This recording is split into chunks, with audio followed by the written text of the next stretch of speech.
গৌরয় আমার যেসব স্থানে করিল ভ্রমণ রঙ্গে,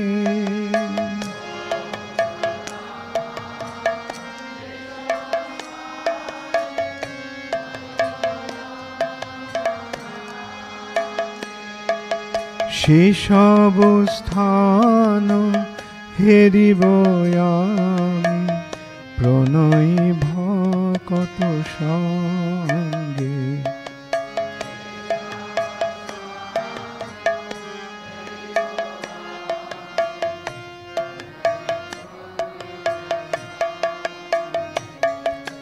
সেসব স্থান হেরিব আমি।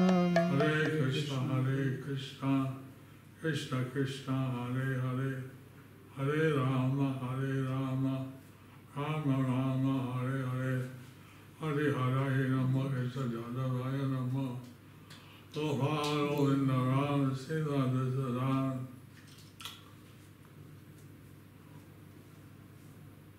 Kovardhanara Bande, Gopaharo Parokinam, Kokotsava Esanam, Govindam Gopikapiyam.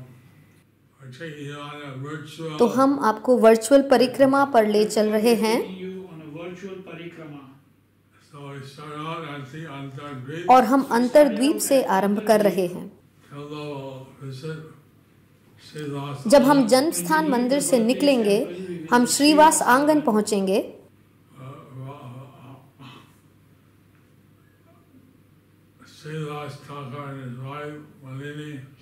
जहां श्रीवास ठाकुर और उनकी पत्नी मालिनी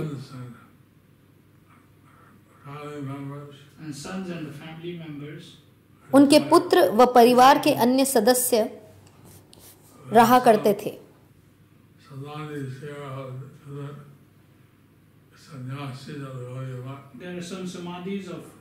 वहाँ विभिन्न गौड़ीय मठ सन्यासियों की समाधियां हैं।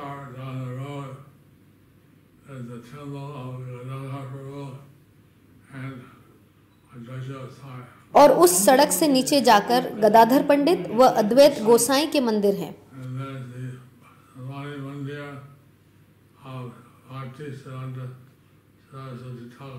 और श्रीला भक्ति सिद्धांत सरस्वती ठाकुर का समाधि मंदिर है। वो घर जहां वे रहते थे तथा चैतन्य मठ।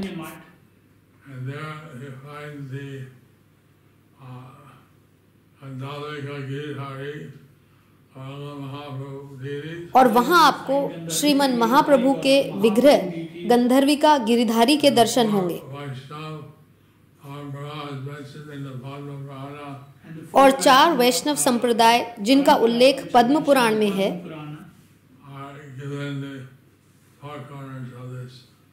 वे इस मंदिर के चारों कोनों में दिए गए हैं।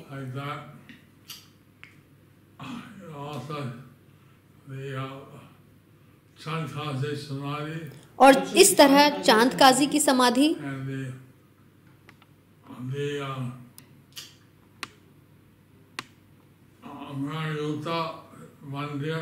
तथा मुरारी गुप्ता का मंदिर भी है। मुरारी गुप्ता सीताराम लक्ष्मण के भक्त थे।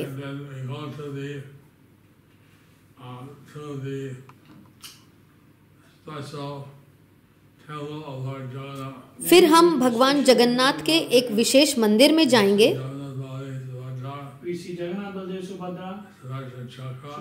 सुदर्शन के भी।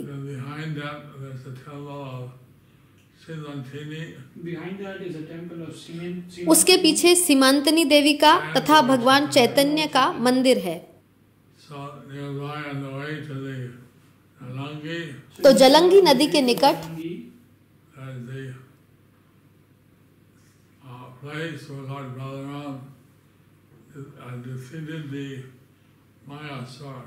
एक स्थान है जहां बलराम ने मायासुर नामक असुर को परास्त किया था।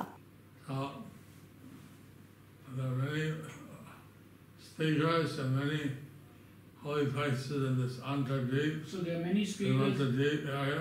तो इस सीमांत द्वीप में कई वक्ता और कई पवित्र स्थान हैं। I'd like to welcome you all. I would like मैं to आप सभी का स्वागत करना चाहता हूँ और आशा करता हूँ कि आपका समय आनंद में व्यतीत होगा। Narottam Das Thakur has sung Shri Gauda Mondal Bhumi Jeba Jane Chintamani Tara Hoy Braj Bhumi Bash।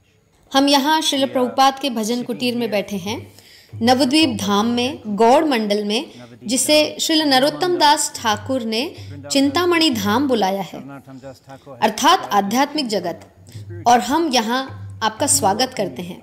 to this year's इस साल की नवद्वीप धाम परिक्रमा में, इस साल ये विशेष परिक्रमा है जो पुरुषोत्तम माह में आई है। will be हम उच्च कोटि के धाम वासियों के साथ सभी पवित्र स्थानों पर जाएंगे और हम आपका इस विशेष परिक्रमा में बहुत स्वागत करते हैं। हम बहुत भाग्यशाली हैं कि आज हमारे साथ श्रीपाद पंकजांग्री प्रभु हैं। ये परिक्रमा के प्रथम दिन का नेतृत्व करेंगे। पंकजांग्री प्रभु धामवासी हैं जो यहाँ लगभग 50 सालों से रह रहे हैं। वे विग्रहों की सेवा करते हैं, विशेषकर भगवान नरसिंह देव, श्री श्री राधा माधव अष्टसखी व पंचतत्व की। श्रील प्रभुपाद ने स्वयं उन्हें श्री नवदीप धाम मायापुर में रहने का तथा विग्रहों को यहाँ स्थापित करने का आदेश दिया और उन्होंने श्रील प्रभुपाद के इस आदेश का पालन किया और इस तरह अपने जीवन की पूर्णता को प्राप्त किया। पंकज आंग्री प्रभु मायापुर समुदाय में ब्राह्मण संस्कृति के प्रतीक हैं। वे एक शिक्षक भी हैं।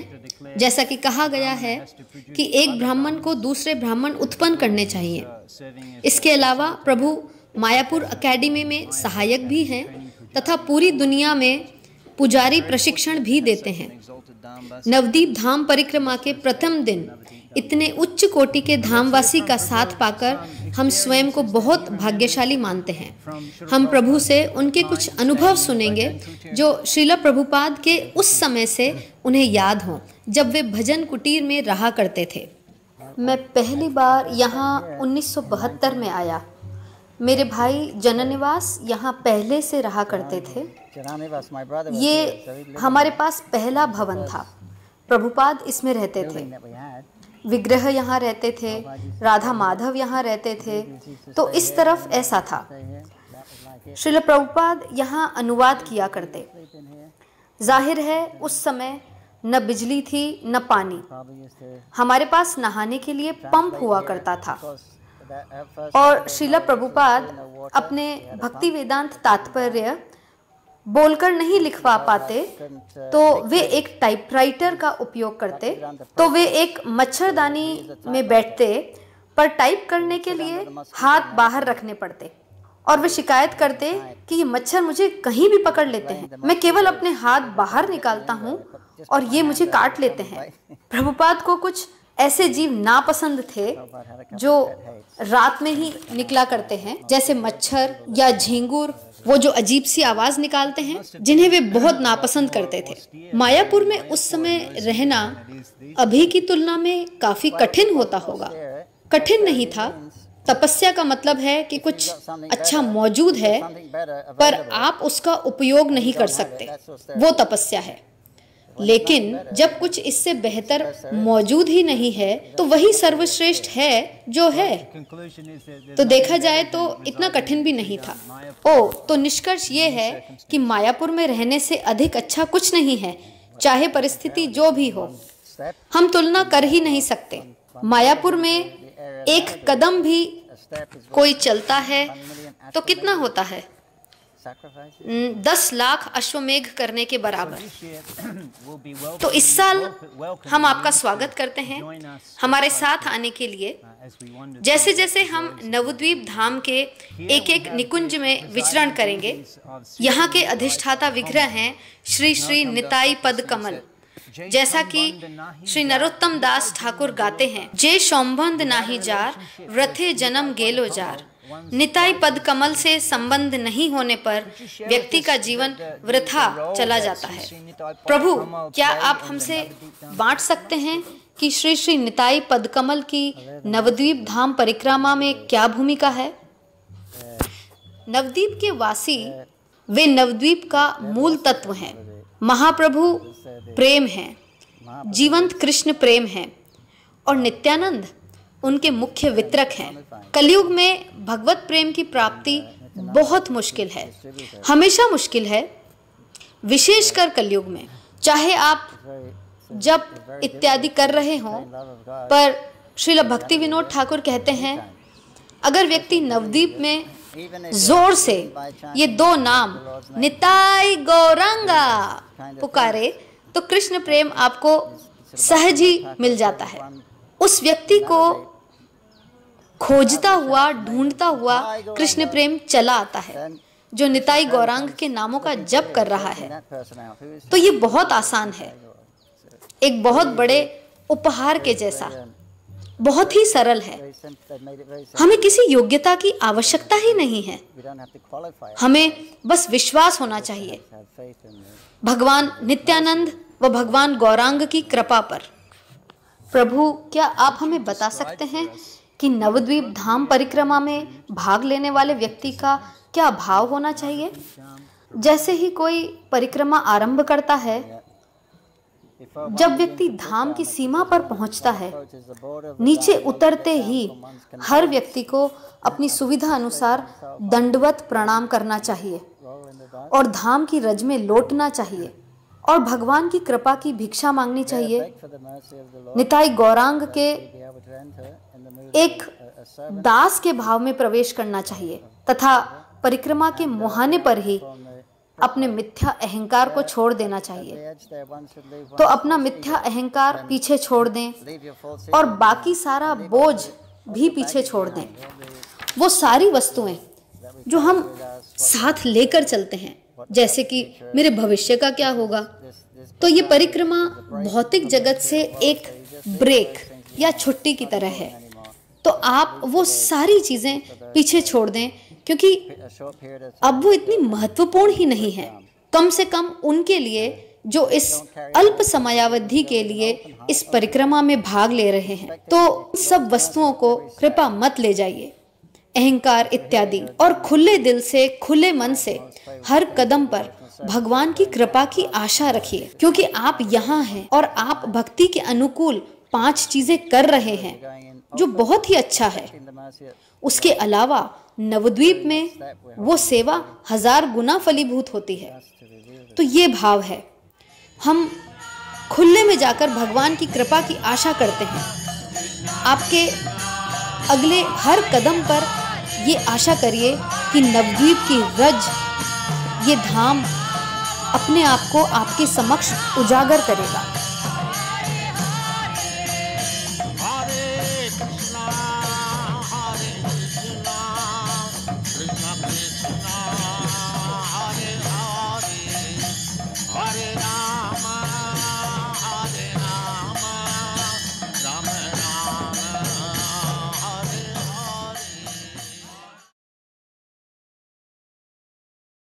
श्रीवास आंगन श्रीवास ठाकुर का निवास स्थान चैतन्य महाप्रभु की लीलाओं में एक विशेष महत्व का स्थान है।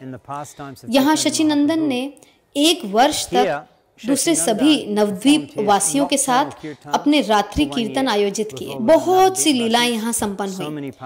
यहाँ पहले महाप्रभु ने श्रीवास ठाकुर व उनके परिवार के समक्ष अपना पूर्ण पुरुषोत्तम भगवान का रूप प्रकट किया। यहाँ विग्रह हैं पंचतत्व के व उनके भक्तों के, जो तब संकीर्तन कर रहे थे जब चांद काजी ने आकर मृदंग को तोड़ दिया था।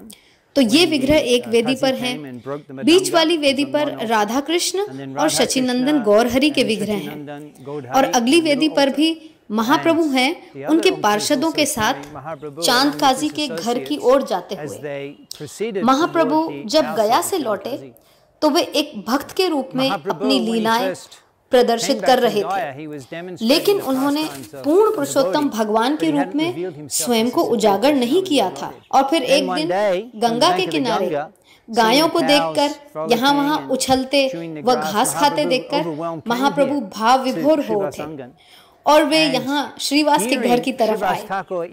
अंदर से श्रीवास के पूजा करने की आवाजें आ रही थी, तो महाप्रभु जोर जोर से दरवाजा खटखटाने लगे। मंदिर के दरवाजे पर उन्होंने पैर से ठोकर मारी। कहाँ पूजा करो, कहाँ ध्यान, जहाँ पूजा कोचो, देखो विद्यमान, आप किसकी पूजा कर रहे हो, किस पे ध्यान लगा रहे हो, जिसका ध्यान कर रहे हो यहाँ आकर देखो, वो यहीं उपस्थित है। और उन्होंने देखा, श्रीवास ठाकुर ने देखा, मंदिर से बाहर आकर के सचिनंदन श्री गौर हरि वहां बैठे थे, जो अपना चतुर्भुज रूप प्रदर्शित कर रहे थे। एते दिन नाही जानी ओमार प्रकाश, इतने दिन से तुमने मुझे पहचाना नहीं, लेकिन उन्होंने ही खुद को छिपा के रखा था।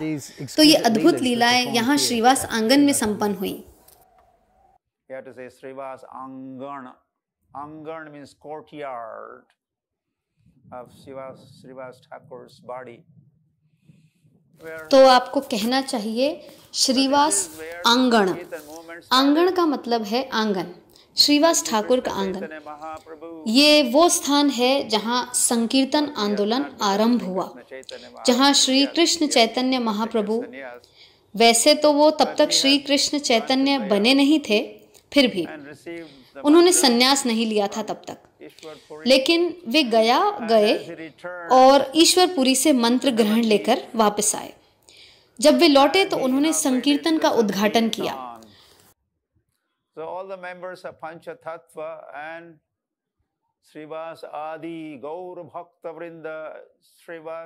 तो पंच तत्व के सभी सदस्य तथा श्रीवास आदि गौर भक्त वृंद, या वे सभी भक्त जिनका नेतृत्व श्रीवास करते हैं, वे सभी यहाँ कीर्तन किया करते पूरी रात, और वो कीर्तन पूरे 1 साल तक चले। वे अद्भुत कीर्तन थे। किबे मंत्र दिलाई गोसाई, किबे तार बल, जपीते जपीते कोरिले पागल। श्री कृष्ण चैतन्य महाप्रभु पूरी तरह से रूपांतरित हो जाते और उनके आसपास का हर व्यक्ति भी पागल सा हो जाता। इन कीर्तनों में जब वे नाचते, कीर्तन करते, कभी वे रोते, कभी हंसते और कभी जमीन में लौटते, यहीं इसी जमीन पे। और फिर श्री कृष्ण चैतन्य महाप्रभु ने अपना ये कीर्तन पूरे नवद्वीप में करना प्रारंभ किया। Shri Krishna Chaitanya Mahaprabhu then he started his kirtan all over Navadvip. Udilo Arunapura babage Dvijamani Gora mani jage Bhakata samuha laiya sathe gela nagar। Srila भक्ति विनोद ठाकुर कहते हैं अपने भजन में, उदिलो अरुण भजन में, जैसे ही पूर्व दिशा में अरुणोदय हो गया, उसी क्षण ब्राह्मणों में श्रेष्ठ द्विजमणि गौरांग महाप्रभु जाग गए। वे अपने भक्तों के समूह को साथ लेकर नादिया में सारे नगरों व गांवों में संकीर्तन के लिए चल पड़े। तो श्री कृष्ण चैतन्य महाप्रभु ने नगर संकीर्तन आरंभ किया। सैकड़ों हजारों भक्तों को इकट्ठा करके पूरे नवद्वीप में नाचते व कीर्तन करते। One day he said, okay. So the big Abhishek was conducted of Chaitanya Mahaprabhu, and Shringar happened, the garlanding। एक दिन उन्होंने कहा, ठीक है, तो चैतन्य महाप्रभु के लिए एक बड़े महाअभिषेक का आयोजन किया गया और उनका श्रृंगार हुआ, पुष्पहार पूजा अर्पित की गई गौरांग को, और उस अभिषेक और पूजा के बीच में चैतन्य महाप्रभु ने अपना पूर्ण पुरुषोत्तम भगवान का रूप प्रकट किया। चैतन्य Bhagavat. So that pastime and pastime like तो वो लीला, took place उस तरह की लीला केवल और केवल एक बार संपन्न हुई, चैतन्य महाप्रभु की प्राकट्य लीला। और वो लीला ठीक यहीं संपन्न हुई, श्रीवास आंगन में। And there are many pastimes, the dealing the way Chaitanya Mahaprabhu dealt with Narayani. He was just और वैसी बहुत सी लीलाएं हैं यहाँ की, जैसे किस प्रकार चैतन्य महाप्रभु Gauranga made केवल her with all 4 वर्ष की बालिका नारायणी से बात करते हैं went into ecstasy, और बात करने से stunned and उनसे परमानंद के सभी लक्षण प्रकट करवा देते हैं। all this. वो बालिका कांप रही थी, वो स्तब्ध थी, उनका कंठ अवरुद्ध हो गया, जमीन पर लौटने लगी और वो सब कुछ Narayan, ये चमत्कार देखा गया। नारायणी का रूपांतरण हो गया see how गौरांग महाप्रभु की कृपा से। let's offer our humble obeisances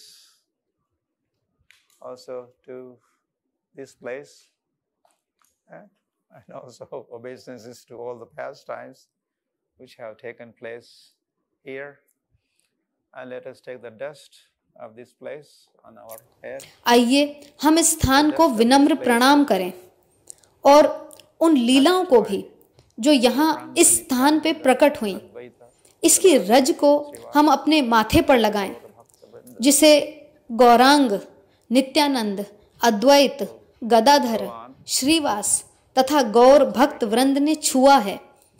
तो आगे बढ़िए, इस वर्चुअल परिक्रमा अनुभव में एक के बाद दूसरे, दूसरे के बाद तीसरे गंतव्य पर बढ़ते जाइए। हरि हरि गौर प्रेमानंदे। अद्वैत भवन जुम्पी के बहुत निकट है और शचिनंदन जब एक छोटे बालक थे, शायद 4 या 5 साल के, तो माता शची उन्हें हर रोज विश्वरूप को लाने भेजती। विश्वरूप नित्य आनंद प्रकाश, वे शचिनंदन के बड़े भाई थे जो हर रोज अद्वैत आचार्य के घर जाते। अद्वैत आचार्य के 2 घर थे, एक शांतिपुर में उनका घर था और एक यहाँ मायापुर में महाप्रभु के घर के बहुत पास। और शची माता हर रोज दोपहर का भोजन बनाकर निमाई को अद्वैत भवन भेजती, विश्वरूप को बुलाने दोपहर के प्रसाद के लिए। Advaita Bhavan to call such Vishwarup for lunch, and the Vaishnavas who had और वे assembled वैष्णव जो अद्वैत आचार्य से श्रवण करने के लिए वहां एकत्रित होते थे, वे शचिनंदन के रूप को देखकर मंत्र मुग्ध हो जाते। शचिनंदन को देखकर वे इतने अवाक रह जाते कि कृष्ण कथा को जारी ही नहीं रख पाते। मणि मणि चिंताए अद्वैत महाशय, ए बालक प्रकृति मानुष नाय। अद्वैत आचार्य उस समय कहते हैं, मुझे लगता है कि ये बालक इस भौतिक प्रकृति से नहीं बना है, मुझे लगता है ये आध्यात्मिक है। श्रील अद्वैत आचार्य ठाकुर का यहाँ निवास स्थान था।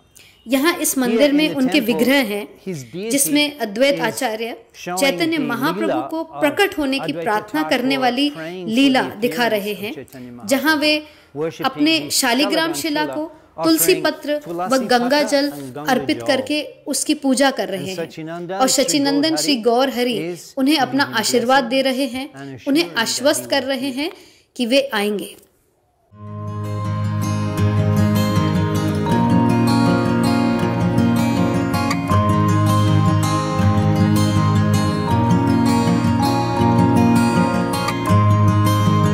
श्री मुरारी गुप्ता के श्रीपद पर आ गए हैं, जो श्री चैतन्य महाप्रभु के नित्य पार्षद हैं। उनका प्राकट्य पूर्वी बंगाल के श्रीहर्ता जिले में हुआ था, जहां श्री शचिनंदन का पुश्तैनी घर भी मिला था। मुरारी गुप्ता जब छोटे ही थे तो वे नवद्वीप आ गए और वे शचिनंदन के सहपाठी थे। श्रील वृंदावन दास ठाकुर कहते हैं, वास्तव में श्री गौर हरि बहुत उत्सुक थे मुरारी गुप्ता को अपना अनुयायी बनाने के लिए, और वे उन्हें सताया करते थे, तुम यहाँ क्यों आते हो? यहाँ आकर व्याकरण पढ़ने का कष्ट क्यों लेते हो?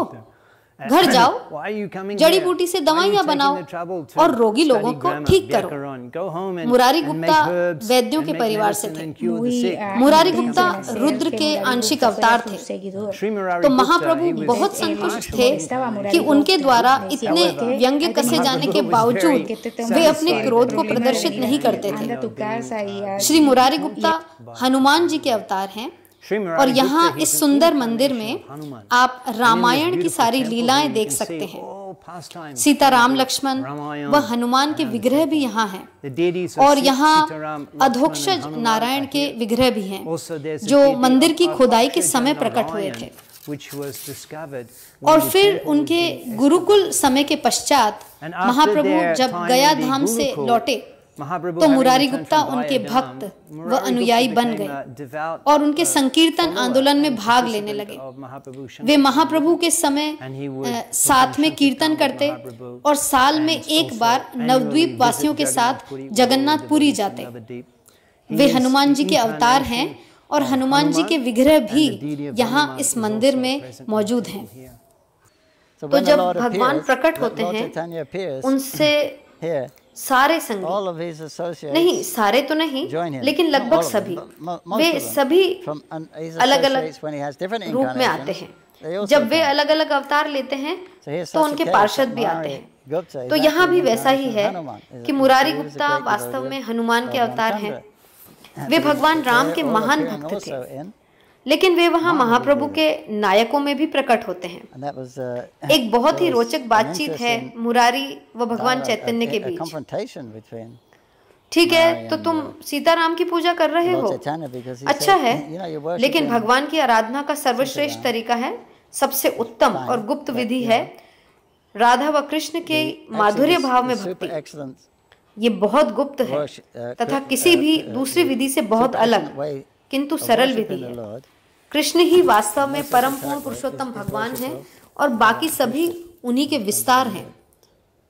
तो हमें राधा और कृष्ण की ही पूजा करनी चाहिए। It's different from every तो मुरारी कुछ नहीं बोले, उन्होंने बस प्रणाम किया और वहां से चले गए personality of Godhead from और all उन्होंने where this come from. घर जाकर राधा कृष्ण की आराधना प्रारंभ कर Really, the, you should worship Radha लेकिन Krishna. बस उनका हृदय वहां नहीं था, So, वो नहीं कर पा रहे थे।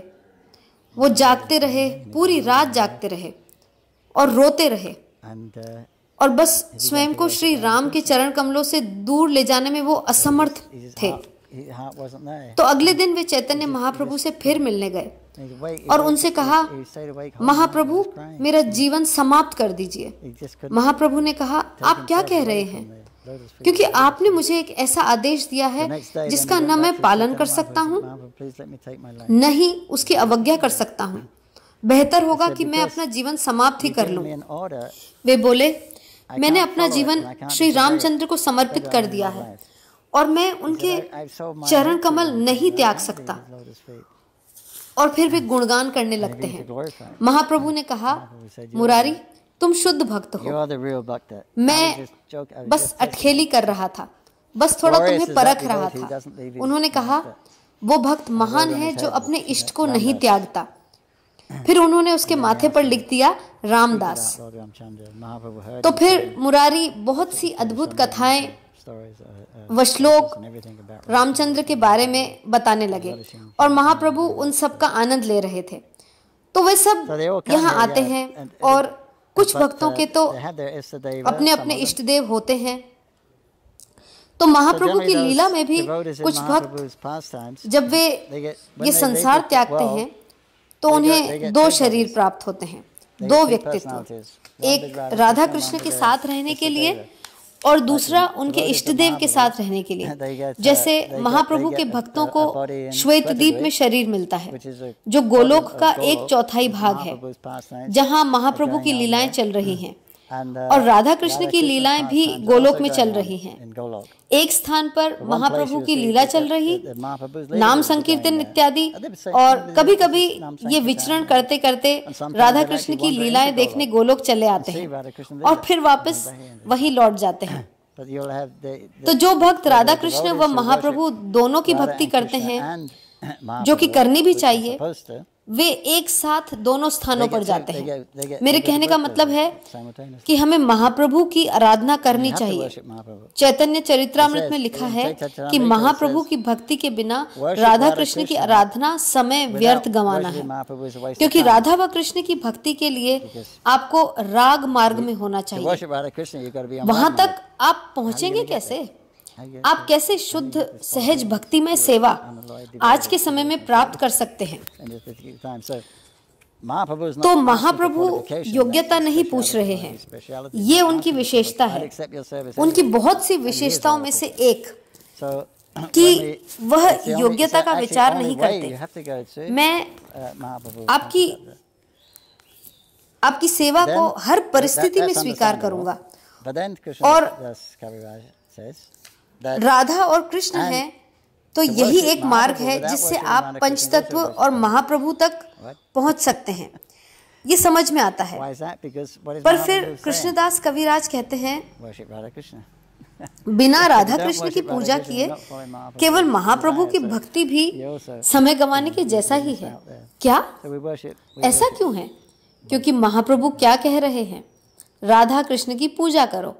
तो अगर हम राधा कृष्ण की ही उपासना नहीं कर रहे हैं तो हम महाप्रभु की अवज्ञा कर रहे हैं ना, तो उनकी भक्ति का कोई औचित्य नहीं बनता। तो इस तरह से हम दोनों की ही उपासना करते हैं। तो हम शिव ढोबा नामक स्थान में हैं। यहाँ वृद्ध शिव का नित्य निवास स्थान है और यहीं इसी दिशा में पंच घाट हैं जिनकी महिमा व्रजेंद्र नंदन प्रभु हमें कहेंगे। हरे कृष्णा। प्रिय भक्तों, मेरा विनम्र प्रणाम स्वीकार करें। गुरु व गौरांग की जय, श्रीधाम मायापुर की जय। ये अवसर दिया गया है कि मैं आपको शिव ढोबा के निकट 5 घाटों के बारे में बताऊं। ये गंगा के किनारे लगा एक क्षेत्र है जहां महाप्रभु ने अपनी दिव्य लीलाएं प्रकट की थी। यहाँ पर शिव घाट, महाप्रभु घाट, बाराकोना घाट, मधाई घाट और नगरिया घाट हैं। ये 4-5 बहुत ही विशेष घाट हैं। वास्तव में नगरिया घाट वह स्थान है जहां लक्ष्मी प्रिया ने पहली बार निमाई को देखा था। वे माता गंगा के लिए पूजा की सामग्री लेकर आई थी। वे स्नान करने के लिए गंगा में प्रवेश कर रही थी, तभी उन्होंने निमाई को देखा। उनका हृदय उसी समय तुरंत उनकी ओर आकर्षित हो गया। उसी क्षण वे उनसे प्रेम कर बैठी और तब उन्होंने हृदय से ही प्रार्थनाएं की और हृदय से ही निमाई के चरण कमलों को प्रणाम किया। निमाई ने उन्हें देखा और मुस्कुराए। दिव्य शाश्वत युगल एक दूसरे से मिले और जैसे कि नियति ने तय कर रखा था, उसी दिन एक जोड़ियां मिलाने वाले ब्राह्मण जिनका नाम शायद वनमाली था, माता शची से उनके विवाह का प्रस्ताव लेकर गए और उनसे कहा इन दोनों का विवाह हो जाना चाहिए। और हम इस प्रकार यह लीला कैसे आगे बढ़ी जानते हैं। बाराकोना घाट वे अपने मित्रों के साथ घिरे हुए बैठे थे, मानो जैसे कृष्ण अपने गोप सखाओं के साथ यमुना के किनारे बैठे हों। तभी वहां पर ये बहुत ही महान दिग्विजय पंडित आए जिन्होंने पूरे भारत पर विजय प्राप्त की थी। उत्तर, दक्षिण, पूर्व, पश्चिम सभी दिशाओं में उन्होंने सभी विद्वानों को पराजित किया था। वे अब नवद्वीप के पंडितों को परास्त करने की इच्छा से वहां आए थे। तो निमाई के विद्यार्थी शिष्य उन्हें ये बता रहे थे, तो उन्होंने कहा चिंता मत करो।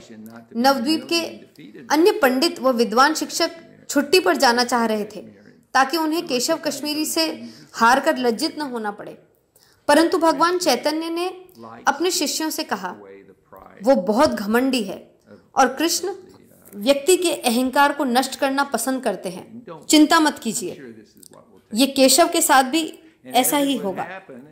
और जैसा कि भाग्य में लिखा था, केशव कश्मीरी उसी शाम आ गए। सूर्य अस्त हो चुका था और चंद्रमा उगने को था। अब यहाँ से कथा में कुछ विभिन्नताएं हैं। चैतन्य चरित्रामृत से चैतन्य भागवत में कुछ अधिक रस व अमृत है। चैतन्य चरित्रामृत में बताया गया है कि केशव कश्मीरी बहुत ही घमंडी था और उसने तुरंत ही निमाई पंडित को चुनौती दे डाली। और आप जानते हैं वो व्यक्ति अपने हाथी, घोड़े, शिष्य, नौकर चाकर इत्यादि उनका पूरा जुलूस लेकर आया था। जब उसने देखा कि ये निमाई पंडित है जो नवद्वीप में सबसे विद्वान है, तो तुरंत उन्होंने उन्हें चुनौती दी। चैतन्य भागवत में बताया गया है कि लेकिन जब वह उनके सामने आया तो वह थोड़ा भयभीत हो गया। अब भला भगवान की उपस्थिति में कौन भयभीत नहीं होगा।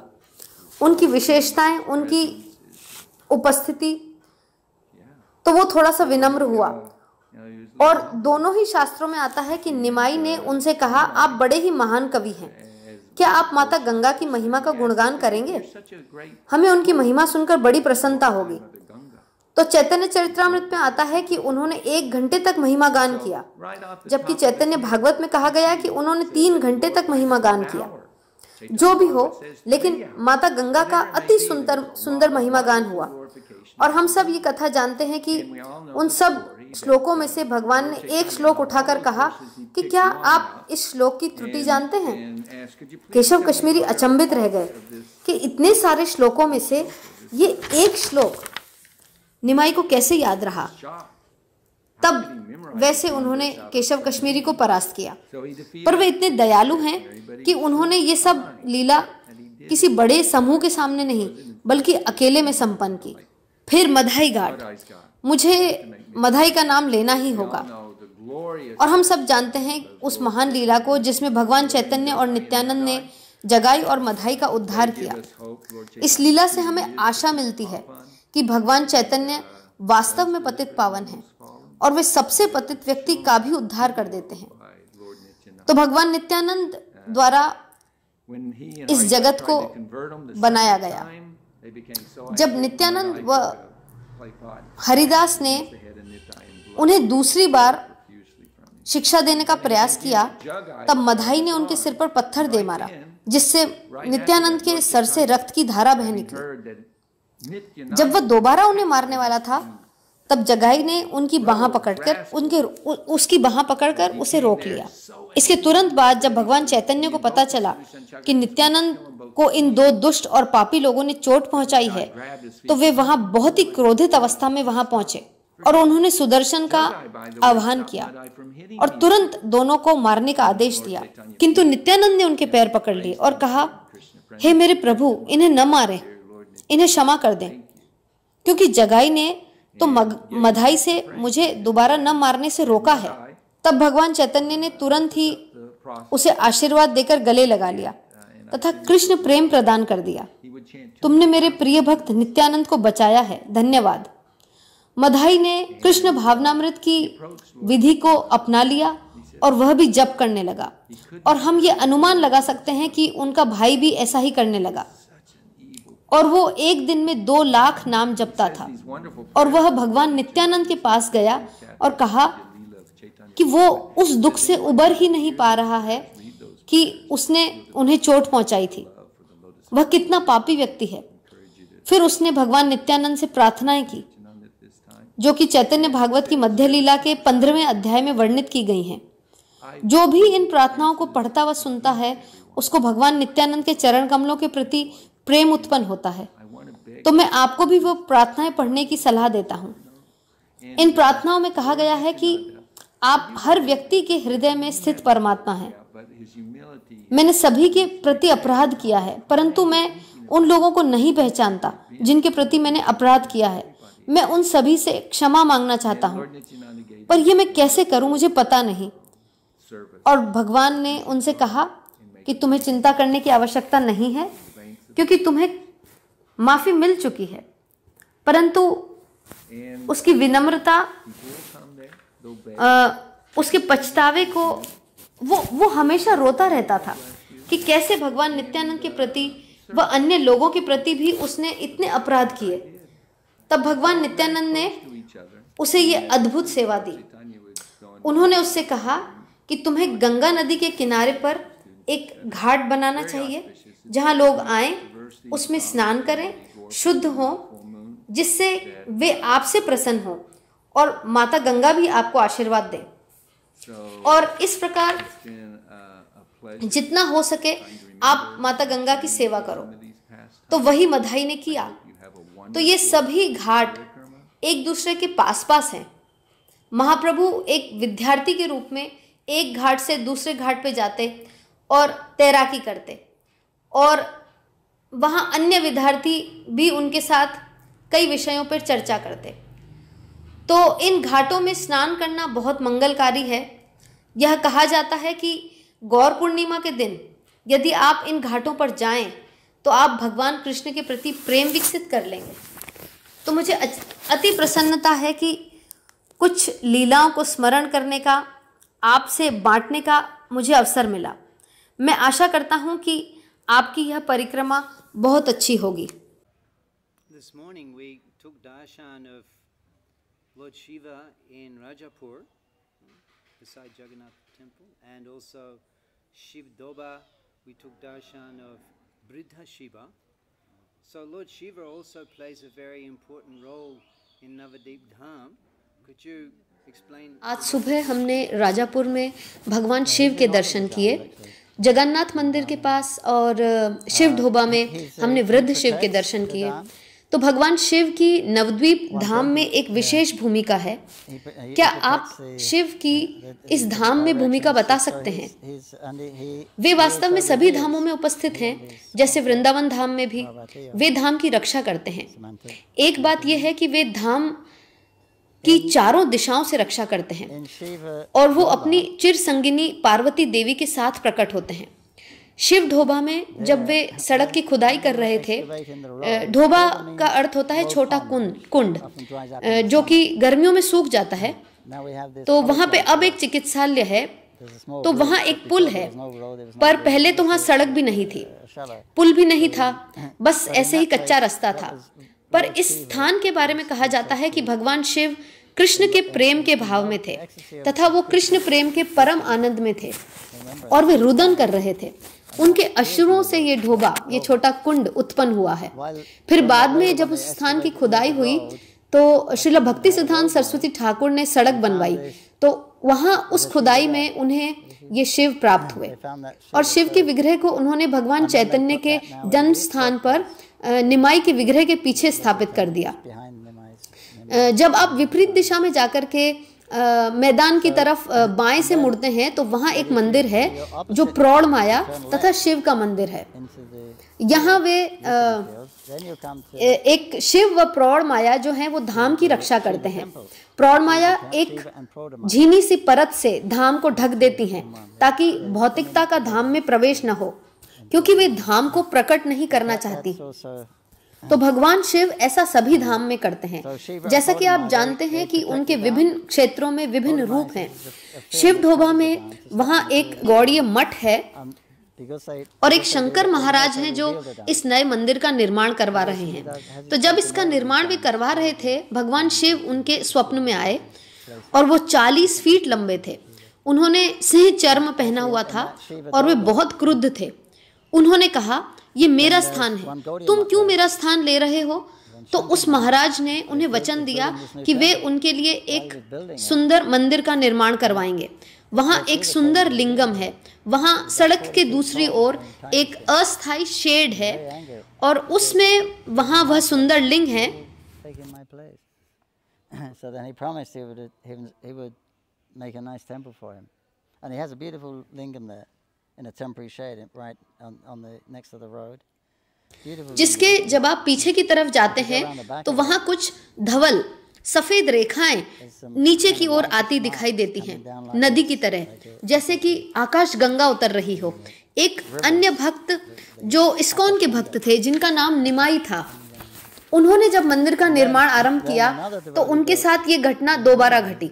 शिव फिर से आए और फिर निमाई ने भी उनका मंदिर बनवाया। तो ये हर परिस्थिति में शिव जी का स्थान है।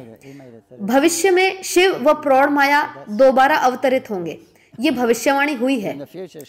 तो हम उनकी सेवा करने का प्रयास करते हैं। जब वे अवतरित होंगे तब वे उन सभी स्थानों पर प्रकट करेंगे। तो तब जब वे लुप्त हुए थे तब गंगा में बाढ़ आई।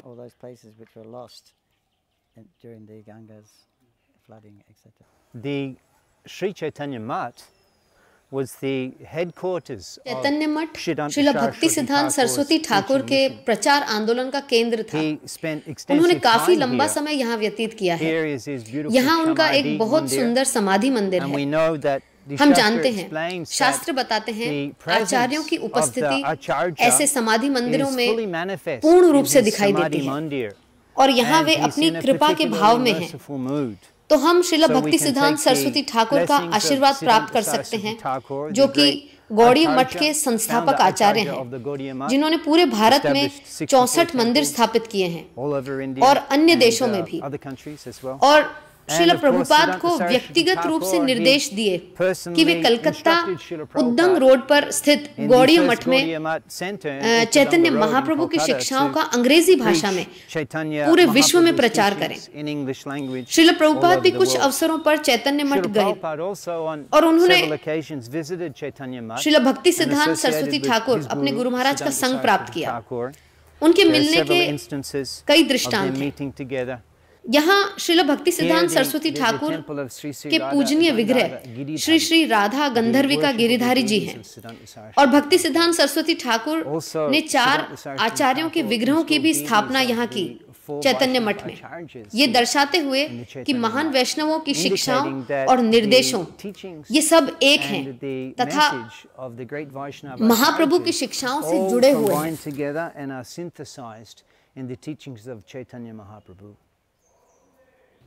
His worshipable deities, Gandharva, Giridhari. Gandharvika Giridhari. Yeah, what's Yes. तो भक्ति सिद्धांत Saraswati Thakur Well, it was an interesting story. उनके How he got विग्रह married. His गंधर्विका they- Giridhari they- उनसे उनका they built क्या the संबंध temple, था। तो यहाँ एक रोचक कथा आती है।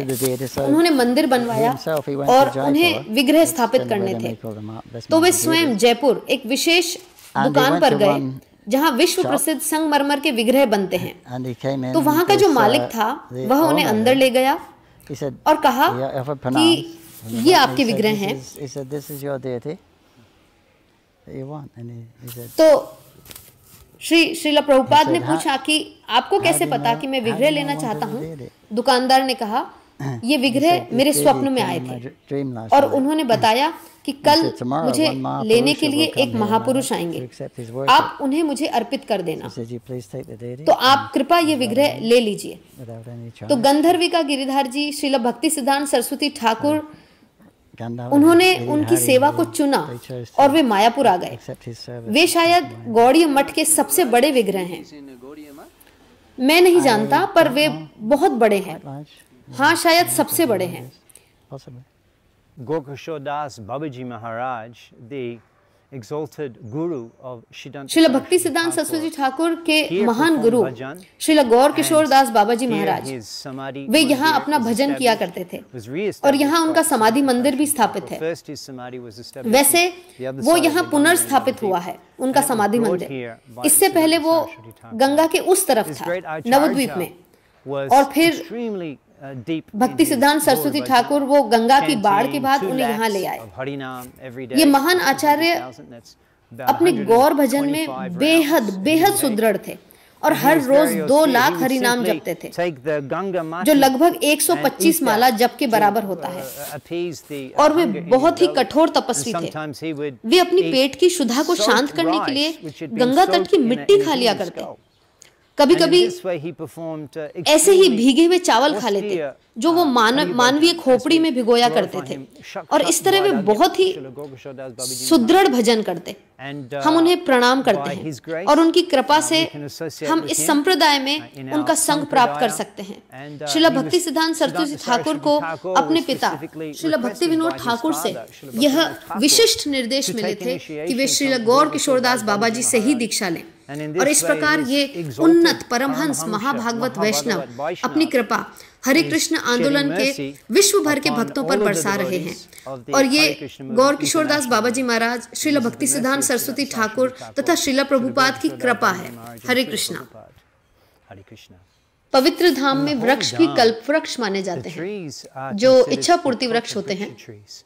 सभी वृक्ष असल में हर वस्तु धाम में, जैसा कि श्रील नरोत्तम दास ठाकुर कहते हैं, जय भजानी चिंतामणि, सब कुछ आध्यात्मिक है, परंतु कुछ वृक्ष विशेष रूप से कृपामयी हैं। और ये वृक्ष श्री गिरिराज गोवर्धन के निकट ये विशेष रूप से कृपा देने वाला धामवासी है। तो चलिए हम इस विशेष कल्प वृक्ष का आशीर्वाद लेते हैं और हम अपनी किसी आध्यात्मिक इच्छा को पूरा करने की विनती भी कर सकते हैं।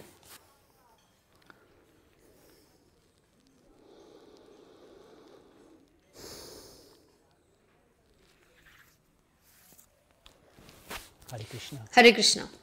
तो यहाँ हम श्री गिरिराज महाराज के चरण कमलों में आकर बहुत ही सौभाग्यशाली महसूस कर रहे हैं।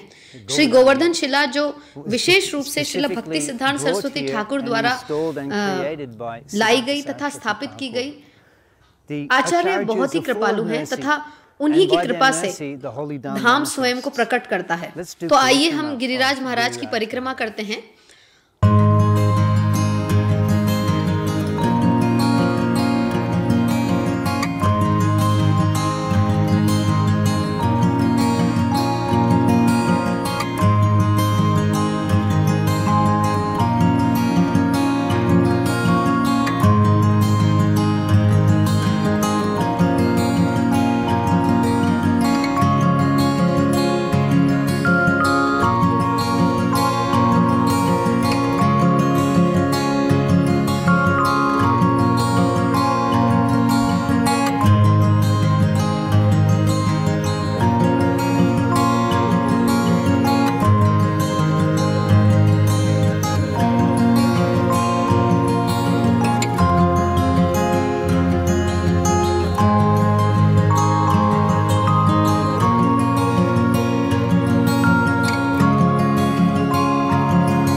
हम दिव्य श्री राधा कुंड के तट पर आ गए हैं। क्या आप उन मछलियों को देख सकते हैं? वे लगभग इतनी बड़ी हैं। ये विशेष जीवात्माएं हैं जो श्री श्री राधा कुंड में निवास करती हैं। ये झील श्री राधिका को विशेष प्रिय है, जहां उन्होंने व श्री श्याम सुंदर ने अपनी ब्रजधाम की दिव्य लीलाएं की हैं। और श्रील भक्ति सिद्धांत सरस्वती ठाकुर ने आचार्यों की कृपा से श्री राधा कुंड की कृपा का आह्वान यहाँ चैतन्य मठ में किया। श्रील भक्ति सिद्धांत सरस्वती ठाकुर ने प्रचार प्रारंभ किया। उससे पहले वे चैतन्य मठ के इस हिस्से में रहते थे और बहुत कठोर हरि भजन किया करते थे। हमने सुना है कि वे शतकोटि व्रत यानी कि 100 करोड़ नाम लेते थे, जिसमें उन्हें लगभग 10 साल लग गए, जिसमें वे लाखों नाम हर रोज जपते। चातुर्मास जैसा व्रत करते हुए वे केवल दिन में एक ही बार खाते, नीचे बैठकर ऐसे झुककर। जो कुछ भी उस समय होता वो उस समय एक बार खा लेते उस छोटी सी झोपड़ी में। और यहाँ जब वर्षा ऋतु होती तो उनके पास उनकी जो टूटी हुई छत थी उसके छेदों से पानी गिरता और उनके पास उसको मरम्मत करने का समय भी नहीं होता, तो वे छाते के नीचे बैठ करके अपना जप करते।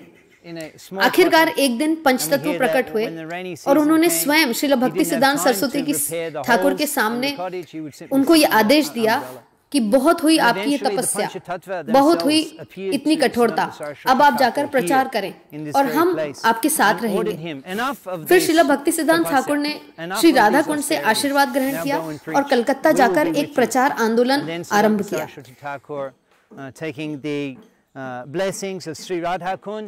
He went to Calcutta and began the preaching mission.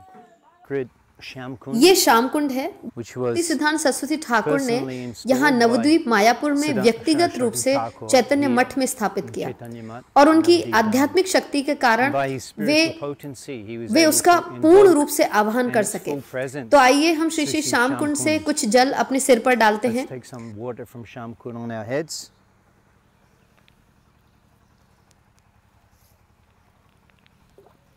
Jai Shri Shri Radhe Shyam.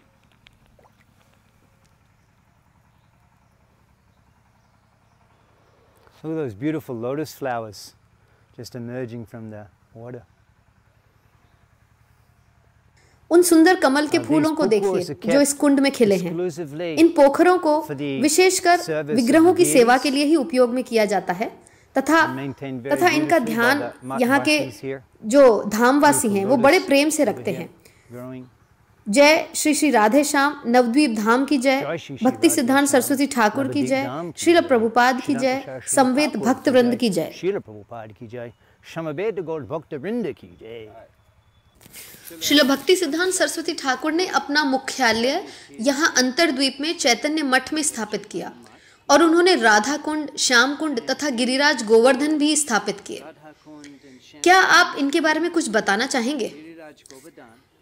जी, तो जो कुछ मैंने सुना है कि श्रील भक्ति सिद्धांत सरस्वती ठाकुर कहते, मेरी खिड़की से राधा कुंड, श्याम कुंड तथा गिरि गोवर्धन देखता हूँ तो उनका भजन भाव व्रज के जैसा है, जो वे सब कुछ एक दिव्य दृष्टि से वे देखते हैं।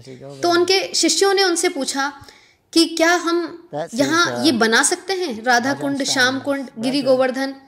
तो उन्होंने आज्ञा दे दी। तो उन्होंने खुदाई करके श्याम कुंड, राधा कुंड और बड़े से गिरि गोवर्धन बना दिए। उन्हें इन सब की आवश्यकता नहीं थी, लेकिन हमें है। अभी हम यहाँ घूम सकते हैं, कुंड का जल ले सकते हैं, परिक्रमा कर सकते हैं।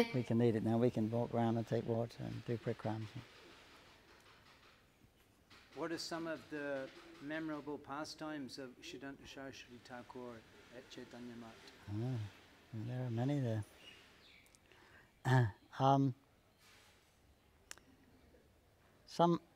Some extraordinary ones,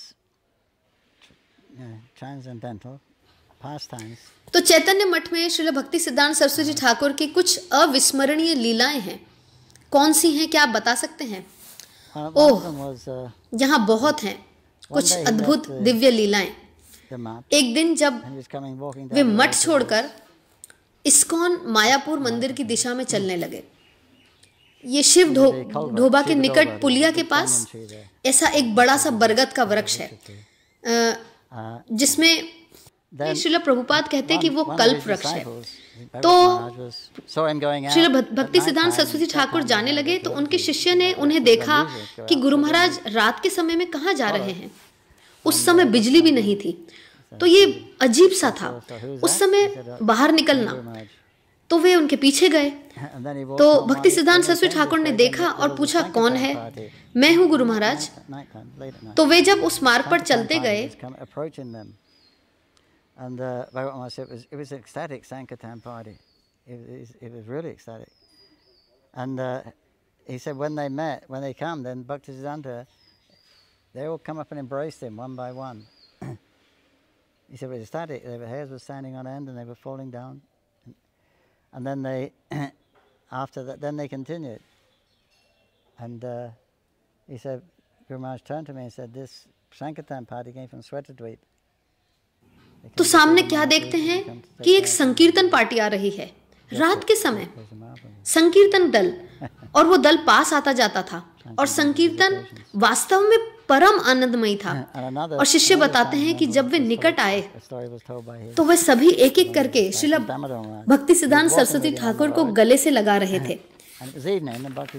तो उनके शिष्य के रोम रोम खड़े हो गए और फिर वे सब लोग जमीन पर गिर रहे थे और ये ऐसा रात भर चलता रहा।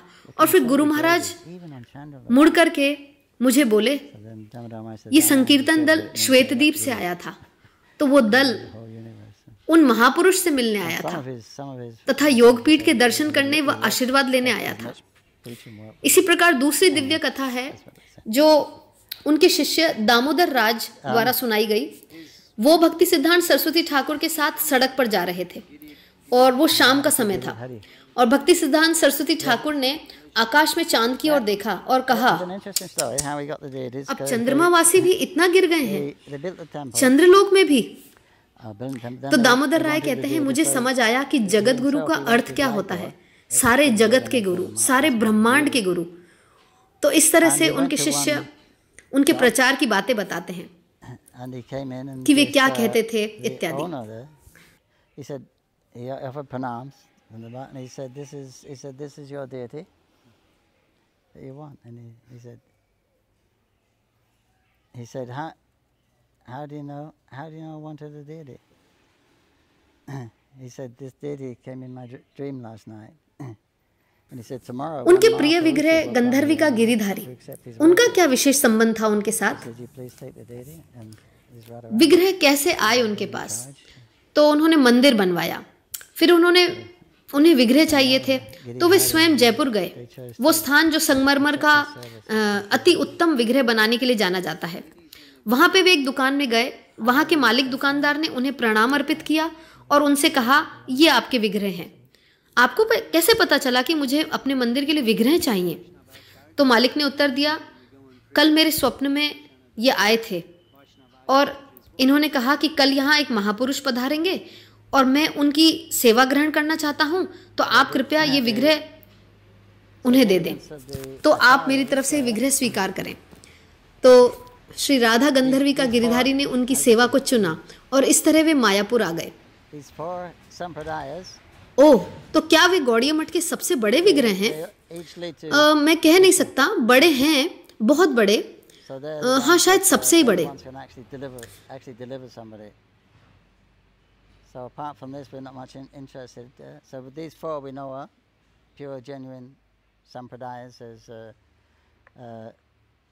our sampradaya is Brahma sampradaya. तो उन्होंने 4 वैष्णव आचार्यों के विग्रह भी स्थापित किए। और हम जब परिक्रमा पर जाते हैं तो वैष्णव आचार्यों के दर्शन लेते हैं, तो उसके पीछे क्या अभिप्राय है? हाँ, तो उसका अभिप्राय ये है कि 4 वैष्णव संप्रदाय हैं, इनमें से हर एक हमें विष्णु या कृष्ण की ओर ही ले जाता है। तो वे वही हैं जो वास्तव में किसी का भी उद्धार कर सकते हैं, लेकिन हमें अधिक रुचि नहीं है। ये 4 हम जानते हैं कि ये 4 ही शुद्ध प्रामाणिक संप्रदाय हैं। हमारा संप्रदाय ब्रह्म संप्रदाय है और हमारे आचार्य मध्वाचार्य हैं, तो हम थोड़े से अलग हैं। हम ब्रह्म संप्रदाय से संबंध रखते हैं, लेकिन हमारे आचार्य मध्वाचार्य हैं, इसीलिए हम ब्रह्म मध्व गौड़ीय संप्रदाय कहलाते हैं। दूसरे शब्दों में हम कृष्ण की उपासना करते हैं। वेदों में 4 संप्रदाय दिए हैं, श्री, कुमार, ब्रह्म व रुद्र संप्रदाय। निम्बार्काचार्य 4 कुमार संप्रदाय से हैं, रामानुजाचार्य श्री संप्रदाय के आचार्य हैं व विष्णु स्वामी रुद्र संप्रदाय के प्रमुख आचार्य हैं, जो हमारा उद्धार करने आए थे।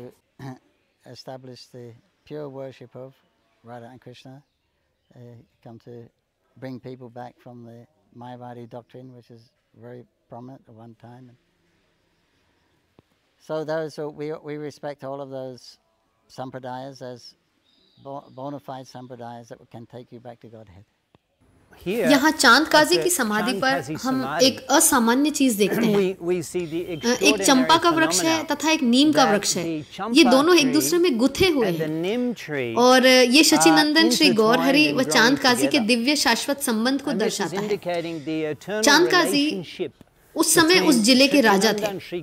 हम अभी श्रीवास आंगन जाकर आए हैं, तो एक बार शाम को चांद काजी ने कुछ सैनिकों के साथ श्रीवास आंगन में कीर्तन दल पर धावा बोल दिया और वहां उनके मृदंग को तोड़ डाला और ये घोषणा करी कि आज से नवद्वीप की सड़कों पर संकीर्तन नहीं होगा। One evening,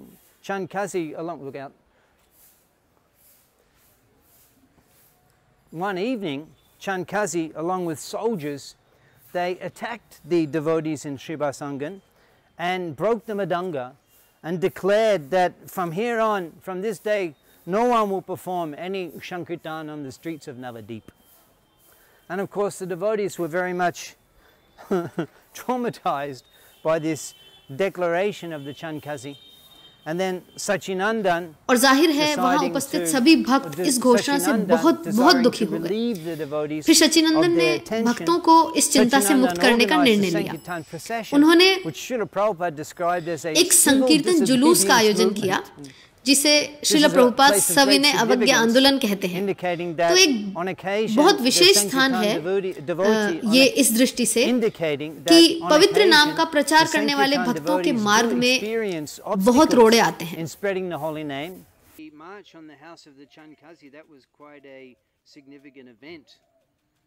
Can you tell us a little bit about that? Yeah, Prabhupada said that was the चांद काजी के घर में एक महत्वपूर्ण घटना घटी। क्या आप थोड़ा हमें उसके बारे में बता सकते हैं? millions of people actually. हाँ, 500 वर्ष पूर्व ये शायद पहला सविनय अवज्ञा आंदोलन था। वहाँ लाखों भक्त थे। वे चांद काजी के घर की तरफ बढ़ रहे थे। जैसा कि मैंने पहले बताया था, श्रीवास आंगन के उस कीर्तन को कई लोग देखना चाहते थे, लेकिन केवल भक्तों को वहां आने की आज्ञा थी। तो कुछ लोग इस तरह से ईर्ष्यालु हो उठे। कुछ ब्राह्मण उनसे ईर्ष्या करने लगे। वे सुनने का प्रयास करते कि अंदर चल क्या रहा है। अंदर के लोगों को इतना आनंद मिल रहा है, अवश्य ही इन्हें कोई अच्छी शराब मिल गई है। अंदर वे लोग इतने खुश हैं, वे क्या कर रहे हैं? और उन्होंने अंदर से ताला भी लगा दिया है। अवश्य ही कुछ अवैध चल रहा है। वे किसी को अंदर नहीं आने दे रहे हैं। अंदर से इतना अधिक शोर आ रहा है कि वो चांद काजी के घर तक उसे सुन सकते हैं। तो ब्राह्मण बोले, चांद काजी कुछ ही किलोमीटर की दूरी पर है। क्या होगा जब वो सुनेगा इस हर रात को होने वाले शोर को? वो परेशान होकर अवश्य आकर इन्हें दंडित करेगा। पर उसका इंतजार न करके हम ही जाकर उससे शिकायत करते हैं इनकी। तो उन्होंने ऐसा ही किया और काजी से कहा कि ये जो शोर है उससे उन्हें बहुत व्यवधान पड़ रहा है। निमाई पहले अच्छा लड़का था, लेकिन फिर उसने श्रीवास ठाकुर का संग कर लिया तथा अन्य वैष्णवों का।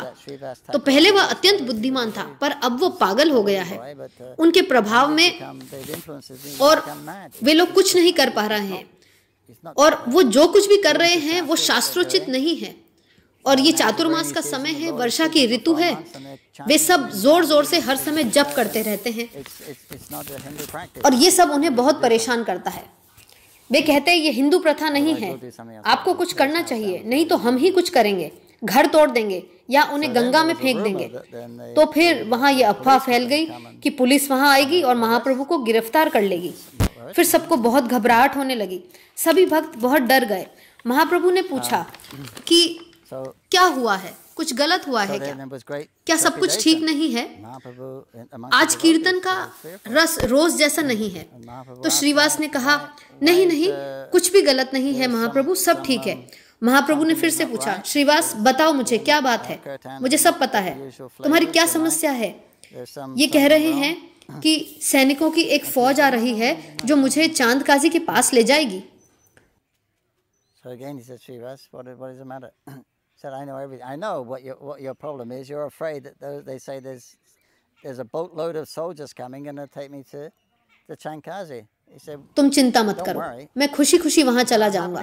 लोगों को समझाना बहुत मुश्किल होता है, पर वो तो स्वयं आ रहे हैं, तो क्या करें, अच्छा है।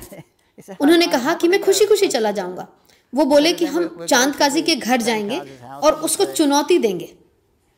महाप्रभु ने कहा श्रीवास से, तुम उनको कहना कि यदि ये कीर्तन सही नहीं है, शास्त्रोचित नहीं है, तो तुम अपने महल के सभी जानवरों को ले आओ, हाथी, घोड़े, मोर, अन्य पशु पक्षी सभी को ले आओ और तुम उन्हें कुरान में से जप करवाओ और फिर इन जानवरों को प्रेरित करो कि वो नाचें और गाएं और उन्माद में भरकर नृत्य करें। वे बिल्कुल नहीं करेंगे। और जब हम कीर्तन करते हैं तो सभी जानवर नृत्य करते हैं और जोर जोर से जपते हैं। यही सत्य है। क्या तुम्हें मुझ पर भरोसा नहीं है? नारायणी, यहाँ आओ तो। नारायणी श्रीवास की 4-5 साल की भतीजी थी। कृष्ण का नाम लो तो वह कृष्ण कृष्ण बोलने लगी और वो कृष्ण का नाम जपती जाती थी और उन्माद में रोती जाती थी। उसका कंठ अवरुद्ध हो गया था। वो बोलती कृष्ण, ओ कृष्ण, और कांपती थी। उसकी आंखों से अश्रु बहते थे। वो थरथराती हुई भूमि पर गिर गई। उस छोटी सी बच्ची को ऐसे उन्माद की अवस्था में देखकर बाकी लोग भी उन्मादित हो गए। उन्होंने सबने देखा कि कैसे वो बच्ची श्री कृष्ण का नाम जपती थी। वो खड़ी भी नहीं हो पा रही थी और लोग उसे देख करके अभिभूत हो रहे थे। तो फिर श्रीवास से महाप्रभु बोले, क्या तुम्हें डरने की आवश्यकता है? मैं यहाँ अपने भक्तों की रक्षा करने ही आया हूँ। तो जब मैं यहाँ पर हूँ तो मत घबराओ। पर इसके बाद वे सैनिक आए। उन्होंने ड्रम, मृदंग इत्यादि सब कुछ तोड़ दिया और वे श्रीवास के घर में घुसकर तोड़फोड़ कर रहे थे और उन्हें धमकी दे रहे थे, अब और कीर्तन या जप हुआ तो तुम सब बड़ी मुसीबत में फंस जाओगे। तो सबने कहा कि अब यह संकीर्तन रोक दो, अब यह नहीं कर सकते क्योंकि ये तो सरकार हैं, इसलिए अब हम कीर्तन नहीं कर सकते। वैसे महाप्रभु गैर राजनीतिक थे, उन्हें किसी राजकाज से कोई मतलब नहीं था, लेकिन कोई संकीर्तन के विषय में हस्तक्षेप करे, संकीर्तन जो कि परम सत्य है, इस धरती पर इस जीवन की सबसे सार्थक वस्तु है, तब वो अग्नि की तरह क्रोधित हो जाते थे। वो बोले, आप सभी रात्रि को आ जाना और सभी अपने साथ एक एक मशाल भी लेकर आना और अपने वाद्य यंत्र भी लेकर आना, हम सभी वहां जाएंगे, देखते हैं वो क्या बोलता है, कैसे रोकता है। तो कई हजारों लोग आ गए और सभी एक दूसरे से बड़ी मशाल लाने की होड़ में थे। महाप्रभु शाम से ही श्रीवास के घर में संकीर्तन करने लगे। सबको लेकर वे सड़क पर निकल पड़े। सभी भक्त रो रहे थे, नृत्य कर रहे थे, उनके रोम रोम खड़े थे। सभी इस संकीर्तन को देखकर बहुत प्रभावित व उन्मादित हो रहे थे। महाप्रभु भी नृत्य कर रहे थे, उछल रहे थे, गर्जना कर रहे थे।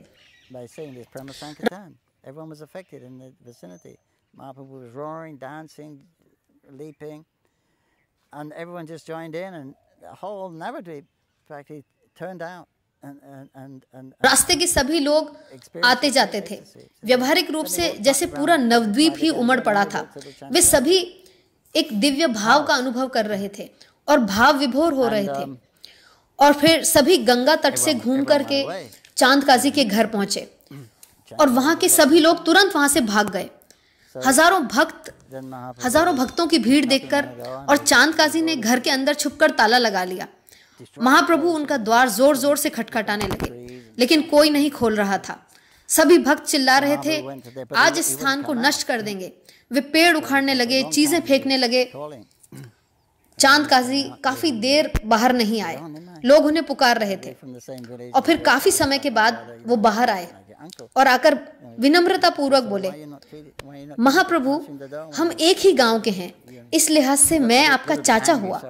तो महाप्रभु बोले, फिर इतनी देर से आज दरवाजा क्यों नहीं खोल रहे थे? तो चांद काजी बोले, मैं आपके क्रोध के शांत होने का इंतजार कर रहा था, पर सच तो यह है कि आप मेरे भतीजे हो। और फिर दोनों की लंबी बातचीत हुई, तत्व ज्ञान पर भी चर्चा हुई और अंततः चांद काजी महाप्रभु के भक्त बन गए। भक्त चांद काजी की जय। चांद काजी महाप्रभु के गुप्त भक्त बने क्योंकि वहां मोहम्मदियों का शासन था। तो क्या चांद काजी के कोई वंशज अभी भी हैं? श्रील प्रभुपाद अपने तात्पर्यों में लिखते हैं कि चांद काजी के वंशज वहां अभी हैं। लगता तो है। एक बूढ़ा मुस्लिम वहां बैठा करता है और गौड़िया मठ के एक ब्रह्मचारी भी हैं। वे हमेशा वहां साथ साथ होते हैं और ये बड़ी रोचक बात है क्योंकि वहां पर एक बहुत बड़ा चंपा का वृक्ष है, बहुत पुराना, 500 साल पुराना लगता है और बहुत ही बड़ा है।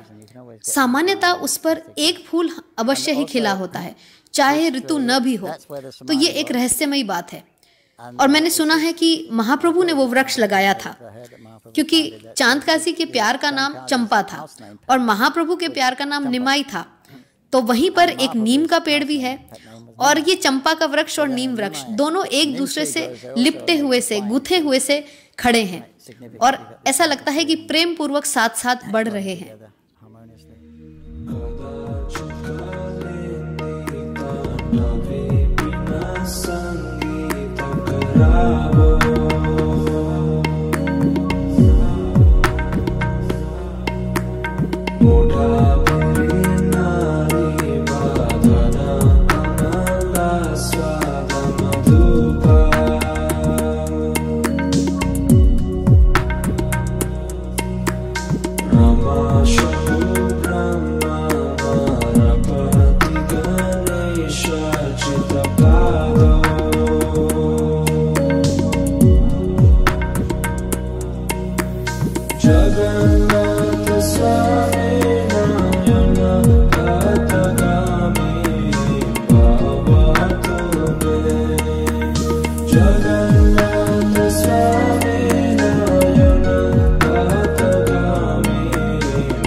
you share with us some of the pastimes, the early pastimes when ISKCON first took over the worship of Jagannath, Baladev and Subhadra?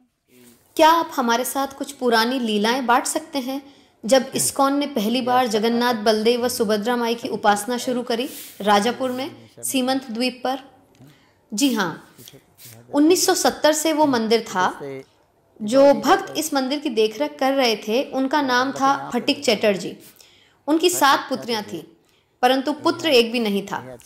तो सभी पुत्रियों का विवाह हो गया और वे अपने अपने घर चली गईं और वे वृद्ध हो गए थे। तो इस कारण से वे भगवान की सेवा करने में अब असमर्थ थे। तो हम वहाँ परिक्रमा किया करते थे क्योंकि ये स्थान परिक्रमा मार्ग पर आता था और फिर धीरे धीरे उसका विकास हुआ। तो एक बार जब हम वहाँ गए जगन्नाथ जी के दर्शन के लिए, तो वहाँ पे पूरी दुनिया से बहुत से लोग आए थे हमारे साथ और इतने सारे युवा भक्तों को देखकर फटिक चैटर्जी बहुत प्रभावित हो गए और वे बहुत ही खुश हो गए। तो उन्होंने पूछा कि क्या आप जगन्नाथ जी की सेवा करने के इच्छुक हैं? तो जय पताका स्वामी महाराज बोले, हरि बोल भक्तों, क्या आप सभी जगन्नाथ, बलदेव, सुभद्रा महारानी की सेवा करेंगे? हरि बोल, हरि बोल। तो हम सब ने सेवा ले ली और फिर उन्हें राजभोग अर्पित करना प्रारंभ किया।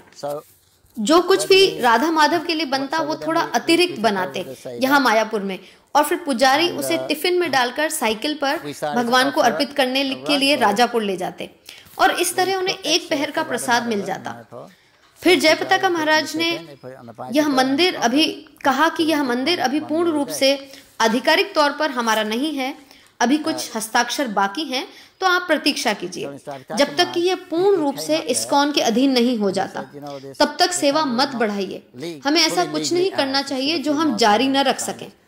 मंदिर पूरी तरह से हमारे अधिकार में आने के बाद हम सेवा प्रारंभ कर सकते हैं, एक बढ़िया सेवा प्रोग्राम बना सकते हैं। तो पुजारी को बताया गया तो वह बोला कि अब मैं भोग नहीं लगाऊंगा, तो उन्होंने भोग लगाना बंद कर दिया।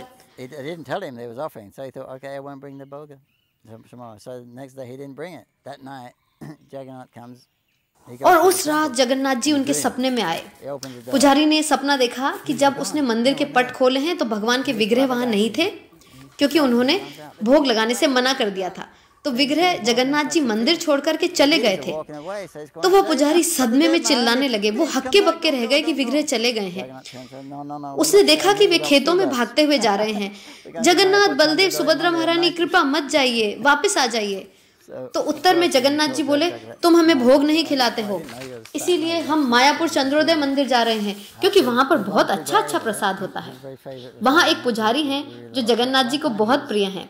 तो एक बार वह विग्रहों का श्रृंगार कर रहे थे, उन्हें हार पहना रहे थे।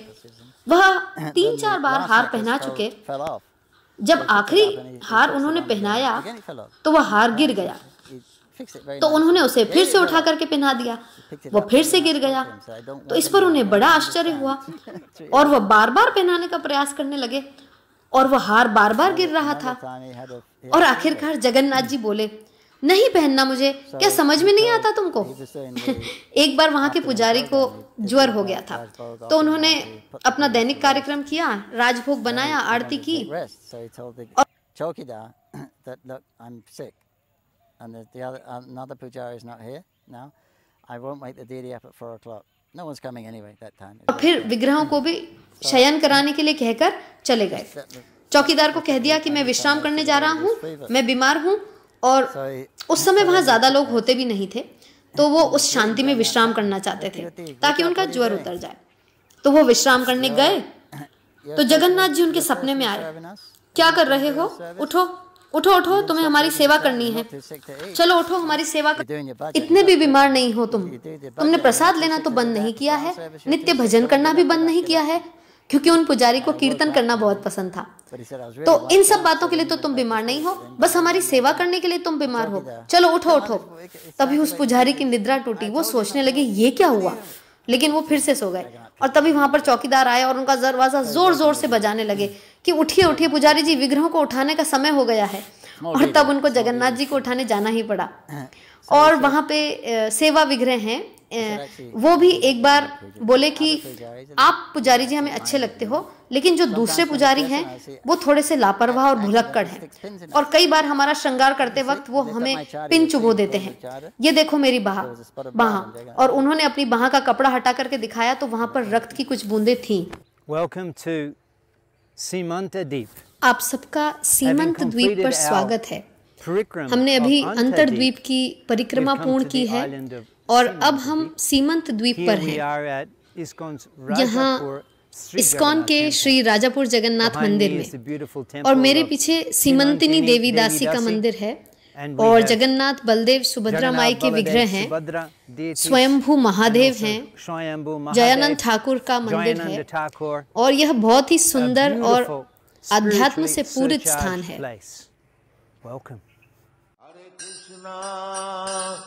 हरे कृष्णा कृष्णा कृष्णा हरे हरे,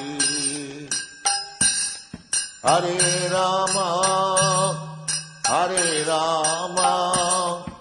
राम राम हरे हरे, हरे कृष्णा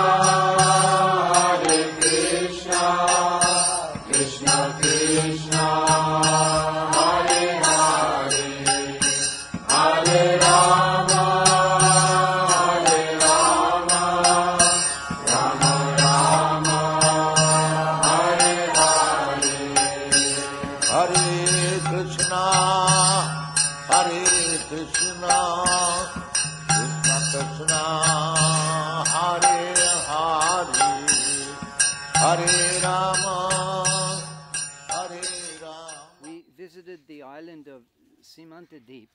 हमने सीमंत द्वीप को देखा और सीमंतनी देवी के मंदिर को भी। तो क्या प्रभु आप हमें सीमंतनी देवी के पीछे की लीला बता सकते हैं? हाँ, कई साल पहले सतयुग में भगवान शिव नृत्य कर रहे थे और डमरू बजा रहे थे, और अत्यंत उन्माद में गौरांगा गौरांगा चिल्ला रहे थे। तो उन्हें देखकर देवी अत्यंत चकित हो गई, क्योंकि उन्होंने इससे पहले ऐसा दिव्य उन्माद कभी नहीं देखा था। जब भगवान शिव सामान्य अवस्था में आए तो वे उनसे बोली, प्रभु आपको क्या हुआ है, और आप जो अभी गौरांग गौरांग ऐसे बोल रहे थे वे कौन हैं? मैं जानती हूँ ये कृष्ण का ही कोई नाम होगा, क्योंकि आप जब भी कृष्ण कृष्ण जपते हैं तो उसे सुनकर मेरे अंदर जो उन्माद उठता है वही उन्माद मेरे अंदर गौरांग सुन करके उठ रहा है। तो शिव ने कहा, हाँ देवी, मैं कृष्ण का ही नाम ले रहा था, गौरांग कृष्ण ही हैं, और वे कलयुग में यहाँ आ रहे हैं इस भौतिक जगत में, और वे अपनी संकीर्तन की लीलाएं यहाँ संपन्न करेंगे और सबको कृष्ण प्रेम बांटेंगे बिना किसी भेदभाव के। मैं नवद्वीप में गंगा किनारे एक झोपड़ी बनाऊंगा और मैं वहीं रहूंगा और इंतजार करूंगा। तो देवी ने कहा, ओह, और वो रोने लगी कि मुझे भी वो रूप देखना है। और फिर वे अपने अंतर मन में ध्यान लगाने लगी उन सभी बातों पर जो अभी भगवान शिव ने उन्हें बताई थी, कि भगवान सुनहरे रंग के होंगे, उनके लंबे काले घुंघराले बाल होंगे, उनकी बहुत सुंदर आंखें होंगी, और वो लगातार उनके कीर्तन के बारे में सोचते सोचते उनका नाम जप रही थी कि शीघ्र ही उनके ध्यान में यह दृष्टिपात हुआ कि संकीर्तन समूह आ रहा है, और वहां अत्यंत सुंदर चैतन्य महाप्रभु थे, बिल्कुल वैसे जैसे उन्होंने अभी भगवान से सुने थे। उनके हर कदम पर प्रेम फूट रहा था। तभी उनका ध्यान टूटा तो उन्होंने स्वयं को महाप्रभु और उनके संकीर्तन समूह के समक्ष पाया।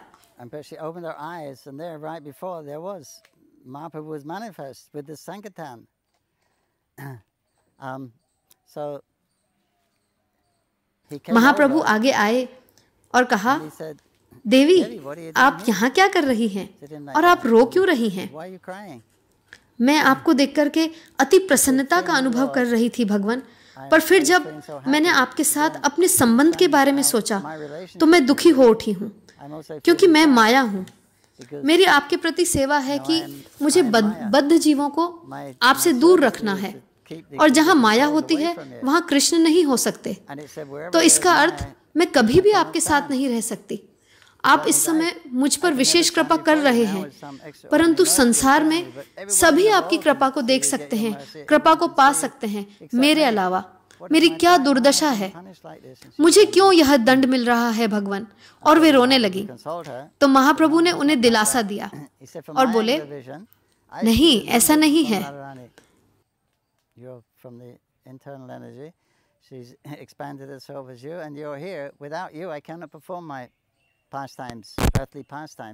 मेरी अनुभूति से तो तुम राधा रानी से अभिन्न हो, तुम अंतरंगा शक्ति हो। उन्होंने अपना विस्तार तुम में किया है और तुम यहाँ हो। मैं तुम्हारे बिना अपनी कोई भी भौतिक लीलाएं संपन्न नहीं कर सकता। तुम तो बहुत महत्वपूर्ण हो। और इस तरह उन्होंने देवी को उनके मूल रूप की पहचान बताई। तो जिस तरह कृष्ण अपना विस्तार करते हैं नारायण के रूप में, वैसे ही राधा रानी अपना विस्तार करती हैं लक्ष्मी के रूप में। जब भगवान शिव में विस्तार करते हैं तो राधा रानी पार्वती और दुर्गा देवी के रूप में विस्तार लेती हैं। तो आप देखते हैं कि वहां उनके विग्रह की 3 आंखें हैं। महाप्रभु ने उन्हें यह बोध करवाया अपना दर्शन देकर और एक सही समझ दी। तो देवी ने झुक करके महाप्रभु को प्रणाम किया और उनके चरण कमलों की धूल ली और उसे अपनी मांग में भर लिया।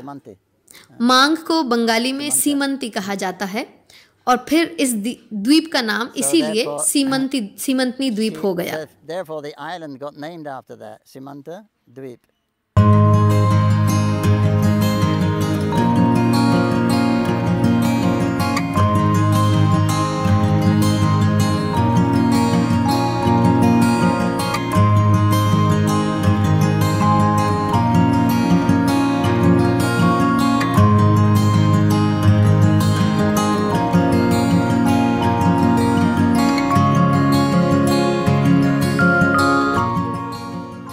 स्मृति मंदिर है।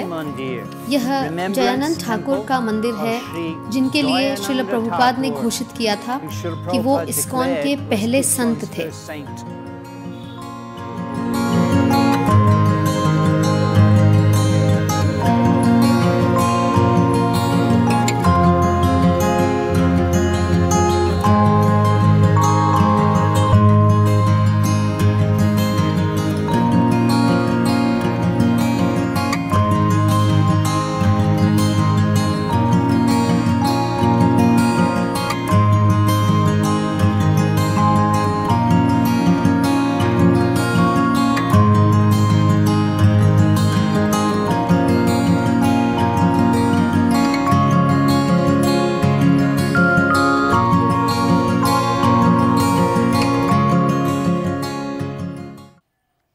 Shidhar is a very special and intimate devotee of Chaitanya Mahaprabhu. He also has his residence in Simanta Deep. What sort of a relationship did Kolovich Shidhar have with Mahaprabhu? Chaitanya Mahaprabhu के बहुत ही विशेष अंतरंग भक्त थे। उनका घर सीमंत द्वीप में ही था। कोलावेचा श्रीधर, तो उनका क्या रिश्ता था महाप्रभु के साथ? उनका बहुत ही अंतरंग रिश्ता था, क्योंकि उन्होंने कभी भी यह अनुभव नहीं किया कि निमाई कौन है। उन्होंने कभी भी निमाई की पहचान को नहीं समझा। वे रोज उन्हें देखते थे और निमाई भी रोज उनके सामने से गुजरते थे। तो कोलावेचा निर्धन थे, बहुत निर्धन थे। उनके पास सिर्फ थोड़ी सी भूमि थी जिस पर वे केले के वृक्ष उगाते थे। केले की पत्तियों से वह पत्तल बनाया करते थे, उसकी छाल से सब्जी बनाते थे, केले की चटनी बनती थी और कई स्वादिष्ट व्यंजन बनते थे। और वे पके केले बेचा करते थे और उससे वे अपनी जीविका चलाते थे। और उसमें से भी वे आधी लक्ष्मी गंगा मैया की सेवा में लगा देते थे। वे एक शुद्ध वैष्णव थे। महाप्रभु इनसे जाकर कुछ न कुछ सामान खरीदते थे। जहाँ कोलावेचा श्रीधर बाजार में एक कपड़ा बिछाकर जमीन पर बैठते थे, पर महाप्रभु कभी भी area. उनकी चीजों का पूरा मूल्य नहीं देते थे Mahaprabhu would never give him the proper और उन्हें price. काफी Mahaprabhu would सताते actually थे irritate him because he was. क्योंकि श्रीधर उनसे उम्र में बड़े थे। That was his. वे कभी कभी उनके साथ एक एक घंटा व्यतीत करते थे और उन्हें बहुत तंग करते थे। पर किसी भी तरह वे अपना संग कोलावेचा श्रीधर को प्रदान करते रहते थे क्योंकि वे उन्हें अति प्रिय थे और वे उनके बहुत ही अच्छे भक्त थे और इतने विनम्र थे। तो इस तरह वो बहुत देर तक उनसे मूल्य पर बहस करते रहते कि तुम बहुत ज्यादा पैसा ले रहे हो। तो कोलावचे कहते तुम कहीं पर भी जाकर पूछ लो निमाई, किसी से भी पता कर लो, इससे सस्ते केले मिल जाएं तो बताना। कभी कभी तो महाप्रभु केला चुराकर भाग जाते थे और कभी कभी कोलावेचा कहते थे अच्छा अच्छा तुम ले लो, जो चाहिए वो ले लो, जो मन करे वो दे देना। तो कभी महाप्रभु उनसे कहते थे तुम बहुत अमीर हो, अमीर तो तुम होंगे पर अपने कपड़ों को तो देखो, इसमें कितने छेद हैं, एक सुई भी इसमें नहीं छिपा सकते। और तुम्हारे घर की छत से पानी टपकता है और अपनी हालत देखो, तुम कितने दुर्बल हो। इससे तो यही पता चलता है कि तुम बहुत कंजूस हो, बहुत ही कंजूस हो। तुम एक भी पैसा खर्च नहीं करते हो, सिर्फ उन पैसों को बचाते हो। तुम्हारे पास बहुत धन है और एक दिन मैं दुनिया के सामने उस धन को ले आऊंगा। निमाई क्या बोल रहे हो? मैं तो जो कमाता हूँ उसका भी आधा गंगा मैया पर खर्च कर देता हूँ, बाकी आधा अपने ऊपर खर्च करता हूँ। पर मैं संतुष्ट हूँ अपनी इस जीविका से। जैसे चिड़िया तिनके इकट्ठा करती है, घोंसला बनाती है और उसमें अपने बच्चों को जन्म देती है, उनकी देखरेख करती है और फिर से नया घोंसला बना लेती है। ठीक है, और मेरी सेहत अच्छी है। हाँ, मेरे घर की छत टपकती है, मेरे कपड़ों की हालत अच्छी नहीं है, पर मैं संतुष्ट हूँ कि मुझे ज्यादा परिश्रम नहीं करना पड़ता, कि मेरे पास बहुत समय है जो मैं भगवान की सेवा पूजा में लगाता हूँ। तो महाप्रभु बोले एक दिन तुम्हारा संसार के सामने ये धन ले आऊंगा। So that happened back in Srivas Angam when the nocturnal kirtans were going on. So one day Mahaprabhu sat on the altar. He picked the shaligram, sat on the Shringashan on the altar floor. एक बार ऐसा हुआ कि रात में श्रीवास आंगन में कीर्तन हो रहा था और महाप्रभु वेदी पर बैठे थे। तभी उन्होंने सिंहासन से शालिग्राम शिला उठाई, फिर भूमि पर बैठ गए और शालिग्राम को अपनी गोद में रख लिया और फिर उन्होंने परम पुरुषोत्तम भगवान के रूप का दर्शन दिया और फिर भक्तों को बुलाने लगे और उनका गुणगान करने लगे। जो कार्य उन्होंने उन भक्तों के कभी देखे भी नहीं थे, उनके जन्म से पहले के वृतांत वो बोलने लगे। तो सभी को पता चला कि महाप्रभु भूतकाल को भी जानते हैं और कभी वो अपना भगवत स्वरूप भी दिखाते, प्रकट करते। तो वह अलग अलग भक्तों का नाम पुकार रहे हैं, जैसे कभी अद्वैत, कभी मुरारी, गंगादास। फिर उन्होंने अचानक ही पूछा कोलावेचा श्रीधर कहाँ है, कहाँ है कोलावेचा? कोई उन्हें जानता ही नहीं था। वो इतने विनम्र और साधारण थे कि कोई उन्हें नहीं पहचानता था।